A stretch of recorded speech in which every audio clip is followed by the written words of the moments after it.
A mass escape attempt at Makala Central Prison resulted in loss of life and significant material damage. I was informed of this situation and I was given instructions from the senior hierarchy to convene a crisis meeting with the heads of defense and security services. The provisional human toll stands at 129 dead, including 24 by gunshots after warning. The others died by jostling, suffocation, and some women were raped. The Commission has also identified 59 injured, currently being cared for by the government for appropriate medical care. Well, our correspondent Chris Ochamringa joins us live from the DRC's capital, Kinshasa. Hi there, Chris. Chris, what more do we know about the attempted prison break and the deaths?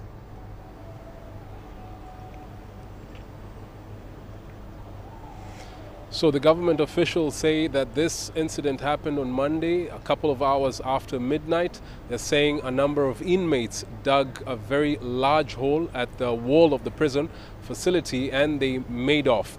And now the prison authorities on duty, the police and the guards, the prison warders, pursued them and started firing at them.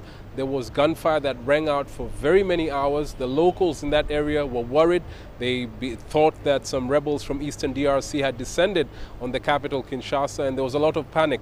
But after a couple of hours, we got a message from the Minister of Communication saying that the situation was under control. And we also heard that 2 people had been killed. But the latest from the Interior Minister is that there are 129 people who died.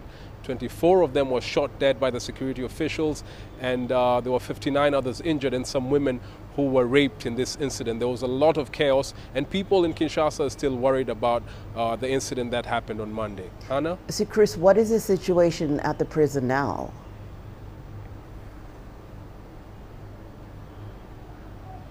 So the government says that the situation is under control. They have deployed more officers in the Makala Central Prison. They're also working on fortifying the prison, the facility. But you see, this detention facility has had problems for a very long time, and that is largely because of overcrowding.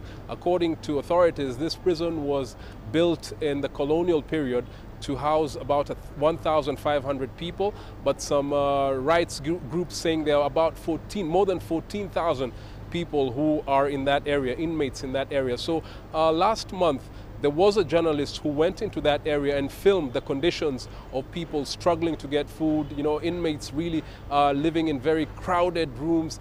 And that video was broadcast in one of the international channels and prompted the Minister of Justice to order the authorities there to release some of the people who had carried out minor offenses. And so there's still a lot of concern about the numbers in that Makala Central Prison, which is the largest detention facility in the DRC.